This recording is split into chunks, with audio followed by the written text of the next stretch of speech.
Oh, Snacks. Huh? Thank you, 3. Thank you, Snacks. Hey, who's the new production assistant?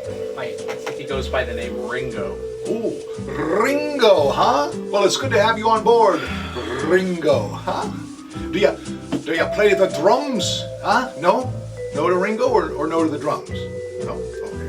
Okay. Hey, tell me, Ringo, do you live in a flat or a yellow submarine? Steve, please. Hey, where's Paul? Steve, you're doing your Irish, and it's making everyone feel a little uncomfortable. Hey, this is delicious cheese. You could say it's a Gouda cheese. I could? You're giving me permission? What are you, my dad? Oh, cheese. It's Gouda cheese. What are you, the Italian chef all of a sudden? What is this, the Muppets? Huh?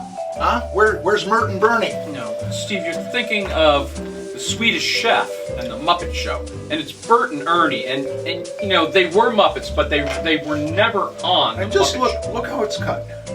What? The cheese, so creative, like little boxes of bovine paradise. Hey, who did this? Who cut the cheese? Steve. Hey, Mindy, Cindy, Ringo, Cofield, Sharon, Karen, Ann, Scott, Norm, Lois, Steve. Kathy, Susan, Steve. John, Steve. Norm, Steve. Gary, Larry. Did you notice we have a lot of people working for us? Yeah. Oh, by the way, have you tried Sharon's homemade bread? Boing! Hey, excuse me. I have never experienced a cheese like this. I usually have those little square, flat things. That orange cheese product always lets me down. It's just cubes, Steve. I want whoever cut this cheese to come up here and show me personally, firsthand, how you did this. I want to experience firsthand, up close and personal, how you cut this cheese. Steve, it's whomever. Whomever. Get up here, show me firsthand how you cut this cheese. Steve, we got it from the grocery store. It's packaged like that. You mean it already comes in cubes? So It's already like this, like in a little box? it's already like that, Steve. Like in a little box. Well, how about that? That must be painful for the cows. I would call you a buffoon, but it's unfair to all the other buffoons.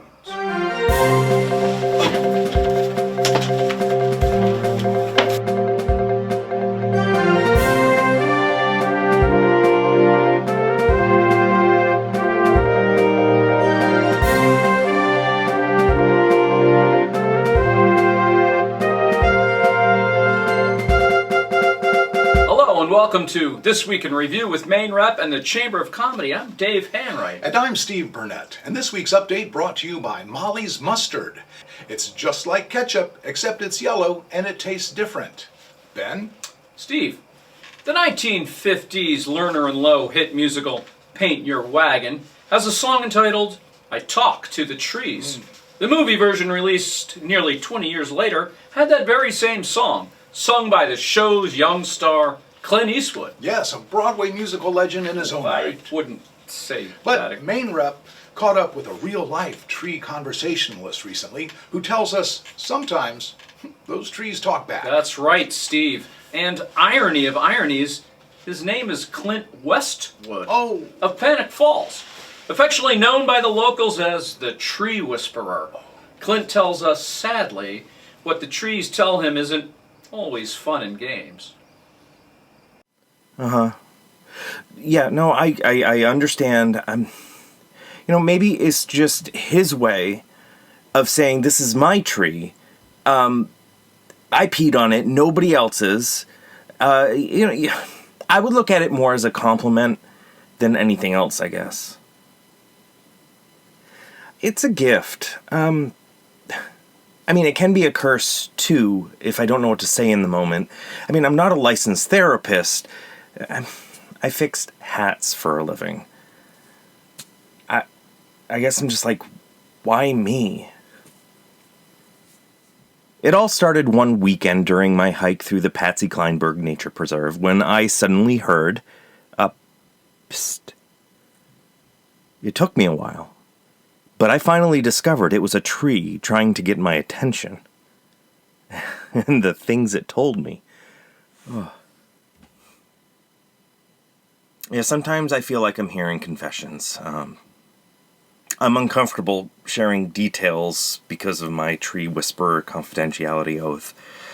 But let's just say that there has been some gambling and some nudity involved. The tree, not me. Never nude. Nope, not me. I even shower with the trouser. I'm a trouser shower. I wear pants in the shower. Yeah. And somehow word got around to other trees about my gift. So now, sadly, I can't get through a simple backyard without a tree stopping me to discuss just about anything. Clint? Sweet enough guy, I guess, but he's not right in the head.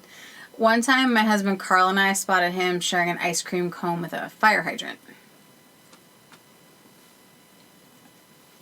I mean, some people think I'm nuts. I mean, how can anyone really know if I'm making all this stuff up? All I can say is, nuts? Where do nuts even come from? We wish him nothing but the very best. You know, Aaron, I was recently caught in a very compromising position with a shrubbery. I bet you put everyone on hedge. Were you feeling thorny? Gotta be careful in today's landscape, Steve. Oh my God. In other news, with the growing popularity of these little weekly Maine Rep and Chamber of Comedy updates, we will soon pass a new milestone. Those aren't the only stones the two of us have passed. Our most recent update reached nearly 1,000 viewers. But one might ask, how does that convert to subscribers, Dave? Sadly, the news is not quite as encouraging on the subscriber front, so we need to change that if we are to continue. If this hard-hitting, soft-spoken, in-depth coverage of all things is important to you, it's time for you to put up or shut the trunk. Not exactly sure that's how it goes. It's time we Steve. throw down the gondolier. I mean the gauntlet. Same thing. No, it's not. For us to continue creating these masterpieces of whimsy, we need to know it matters, that it makes a difference in your otherwise humdrum life. And like my high school music teacher once told me, that we've struck a chord. And we don't mean unbiblical. No, we sure don't, Steve. So we're setting a lofty goal. Yes. 2,000 views and 100 subscribers for this update that you're watching right now. And speaking of lofty, I once lived in a loft in Brooklyn Heights with 7 strangers who spoke a language I didn't understand. Shortly after I moved out, I discovered a tattoo of a bat just beneath my navel. No idea how it got there. If we don't see, at the very least, those numbers with this update, we may be forced to turn off the lights and fire the entire crew of names Steve made up earlier. And the Maine Rep Chamber of Comedy Week in Review will be no more. So spread that news. Tell your friends, colleagues, and family. Can they tell their hairdresser? They can, Nancy. Can they tell their personal waxer? Yes, Steve. Can they tell their cellmate? I'd be disappointed if they didn't, so shout it from the rooftops if you can. Can they yodel it? And if your company would like to be a legitimate advertiser on our weekly updates, just drop us a line at mainrep@gmail.com. And one of our overly friendly customer service representatives will respond quicker than you can say something that takes about 2 hours. Just like us, it's a cheap and effective way to reach people. Because as we all know, it's all about product placement. That's right, Steve. Your business or product can actually be worked into a portion of our update at a very reasonable price. We're not too proud. Oh, I'd work a stool softener into our update if the price was right. Yeah, you certainly would, Steve. In other news, they say necessity is the spice of wit. spice of wet. Yes, Steve? and that's just what some restaurants are doing during this COVID-19 virus. They're thinking outside the field, if you will. For those not allowed to offer indoor dining right now, many restaurants have shown real ingenuity and created what is called drive-through service. Here's how it works.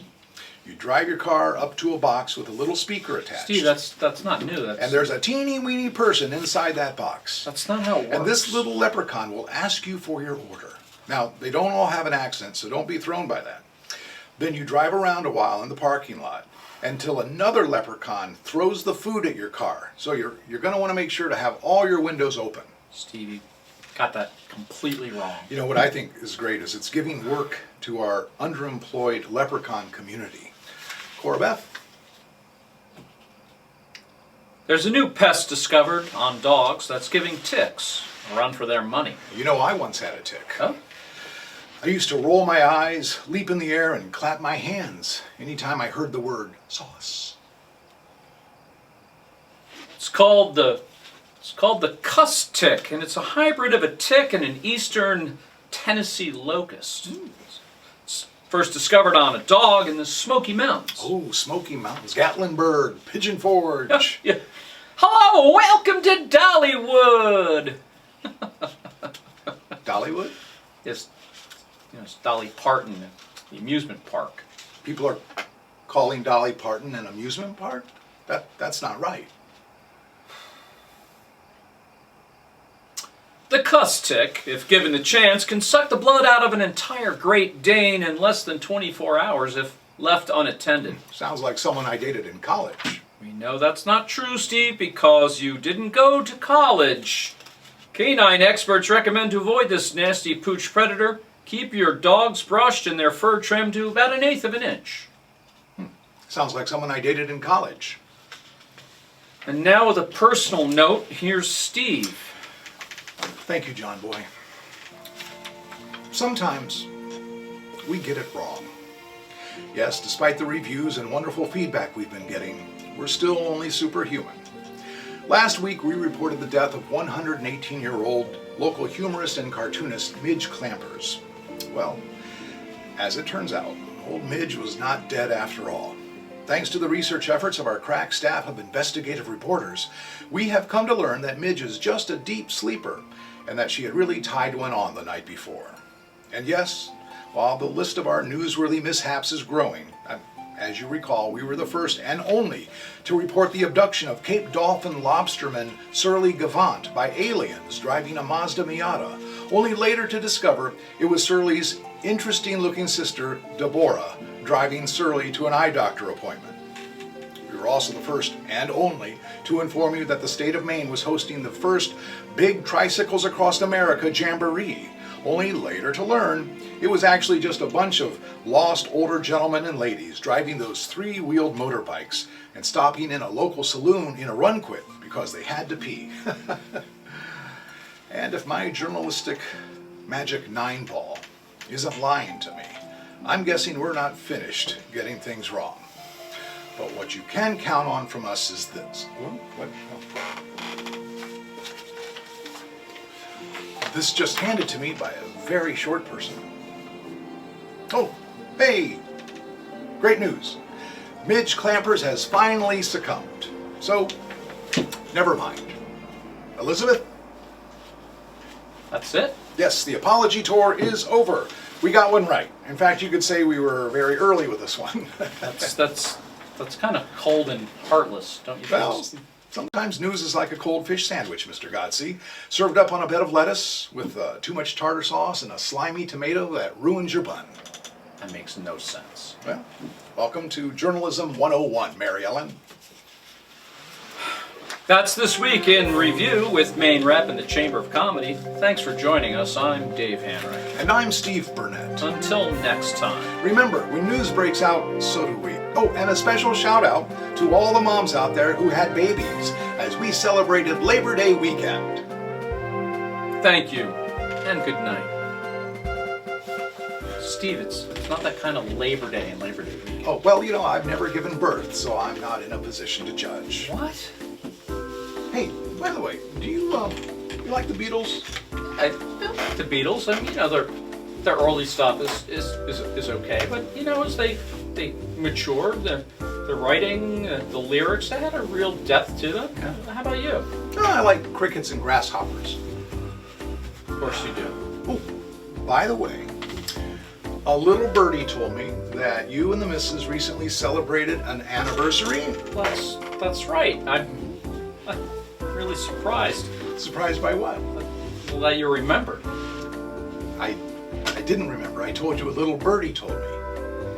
Anywho, I went ahead and got you a little something for the special occasion. Oh well. Hey, thanks, Steve. Yeah.